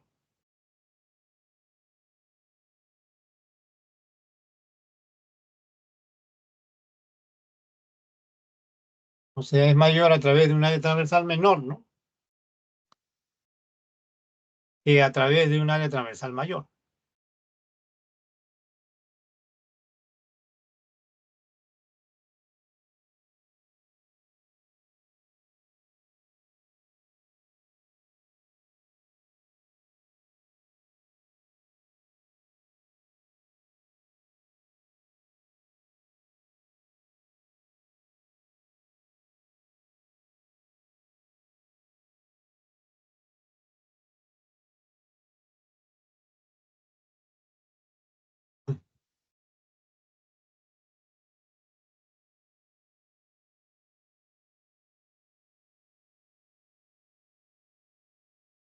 Acá en vez de menor vamos a poner pequeña, ¿no? Podemos poner pequeña, ¿no?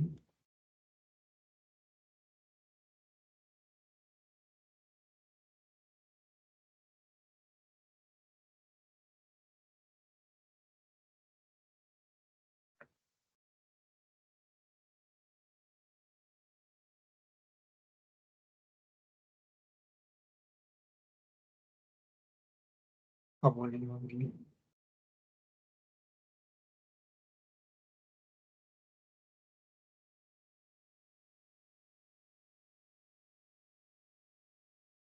Grande acá.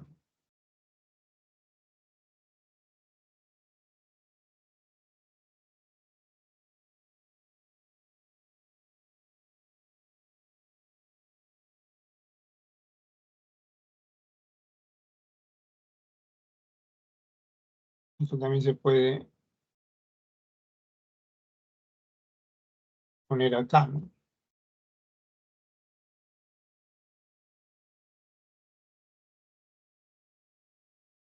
Aquí se puede poner. Y esta otra acá.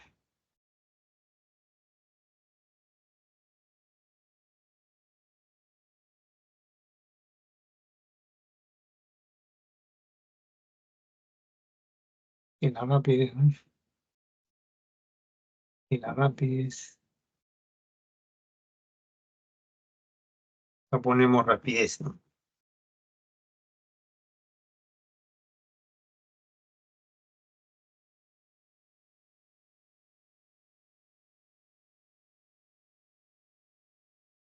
Ya está. Acá otra vez, ¿no?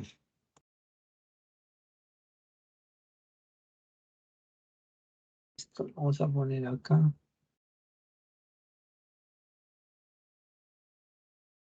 Y ahora sí.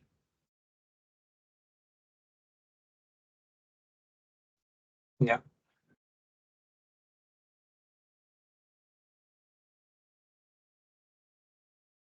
Ya, entonces veamos ahora la ecuación fundamental, que es la ecuación de Bernoulli. Un tubo cualquiera, como el que están viendo, una tubería puede tener distintas secciones transversales, ancha, angosta, variable, ¿no? Vamos a considerar un elemento de volumen de área S1, que en una zona tiene una rapidez V1 y existe una presión P1. También podemos determinar la altura de su centro de gravedad de ese elemento de volumen respecto al suelo, al nivel de referencia. Cuando ese elemento de volumen pasa por la otra zona de la tubería, de área SU2, ¿no? Tendrá otra rapidez y habrá una presión, ¿no? Esos dos ahí. Habrá una presión. Entonces acá tenemos otra altura. Y la ecuación de Bernoulli es un requerimiento de la ley de conservación de la energía. Como es fluido ideal, la energía mecánica, ¿no? Así que la energía mecánica ahora se escribe con tres términos: presión más energía cinética por unidad de volumen, un medio de densidad por rapidez al cuadrado, más la energía potencial gravitatoria, pero por unidad de volumen. Y se escribe densidad, gravedad, altura. Esa suma siempre es una constante en cualquier lugar, ¿no? En cualquier lugar. Ahora, ¿por qué en este caso el líquido asciende? Debido a una diferencia de presión, ¿no? La presión en la parte de abajo es mayor, debe ser mayor que la presión en la parte de arriba, ¿no? Debe haber una fuerza neta, ¿no? Y esa fuerza neta nos da una diferencia de presión, por eso sube ese elemento, sube el líquido, ¿no? El fluido, se debe a una diferencia de presión,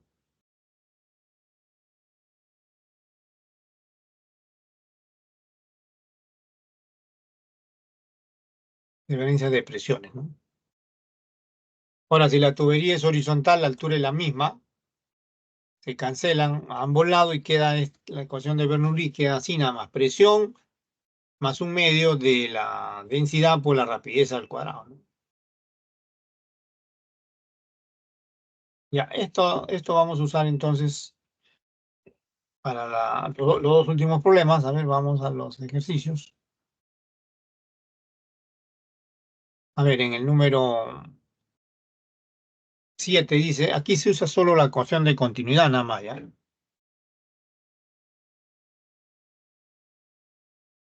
Por una manguera de bombero de sección transversal de diámetro 20 centímetros fluye agua con rapidez de 8 metros por segundo.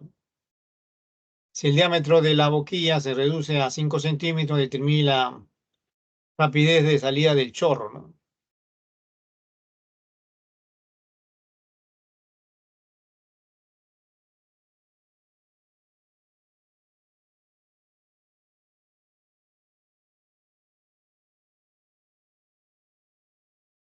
Miren, acá tenemos una tubería horizontal, un área grande en la sección ancha y un área pequeña en la sección angosta, ¿no? Aquí están las rapideces. Por el principio de continuidad igualamos nada más, ¿no? Igualamos los productos, rapidez por área o área por rapidez, ¿no? Ahora, pero el área es pi por radio al cuadrado, ¿no? Ahora, pero pi por radio al cuadrado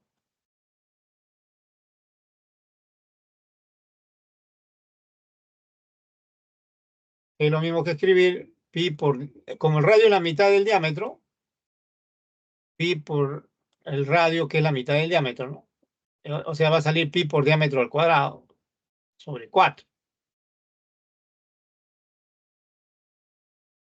Este es el diámetro sobre 2. El radio es la mitad del diámetro. Todo esto al cuadrado, ¿no? Y esto va a salir pi por diámetro al cuadrado entre 4. Por eso sale esto que está acá, ¿sí? Se escribe esto. Tanto para el área SU1 como el área SU2. De ahí se cancela, pi se cancela al 4.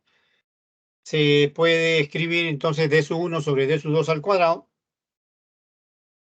Y ya queda solo la rapidez v sub 2, que es lo que le piden, ¿no? En la boquilla. La boquilla es la parte de la derecha, ¿no? Acá.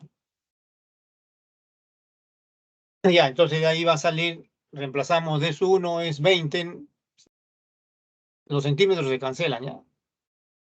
D sub 2 es 5 centímetros, queda 4 al cuadrado, 16 por 8, 128 metros por segundo. Ya, eso es la rapidez. Ya, solo se ha usado la ecuación de continuidad. Ahora vamos al 8. Aquí se usa ambas, la ecuación de continuidad y la ecuación de Bernoulli, ¿no?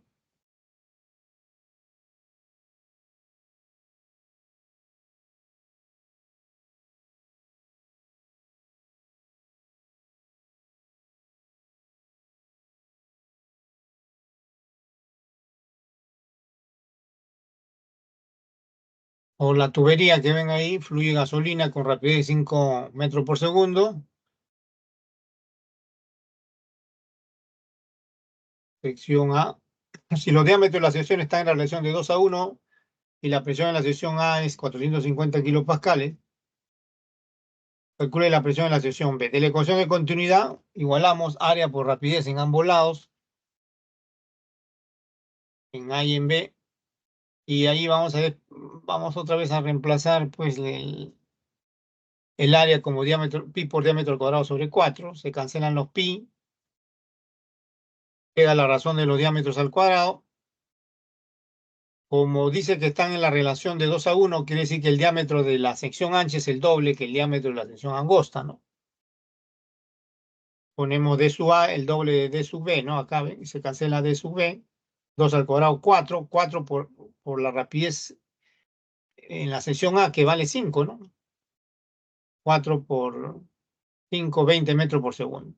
Ahora ya conocemos la rapidez en B, vamos a usar la ecuación de Bernoulli para determinar la presión en la sección B. La presión en la sección A es dato, ¿no? Usamos como la tubería es horizontal, usamos la ecuación de Bernoulli en esta forma, man.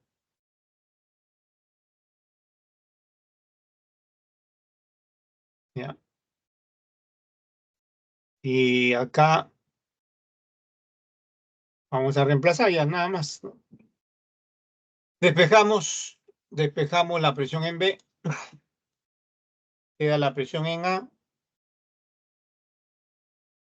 450 kilopascales, la presión en A por 1000 para que queden pascales.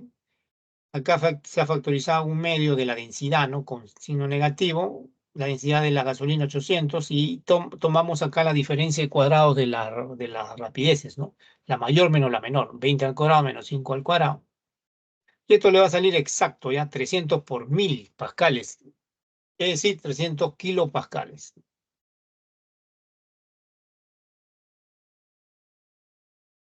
Veamos las claves de los ejercicios propuestos.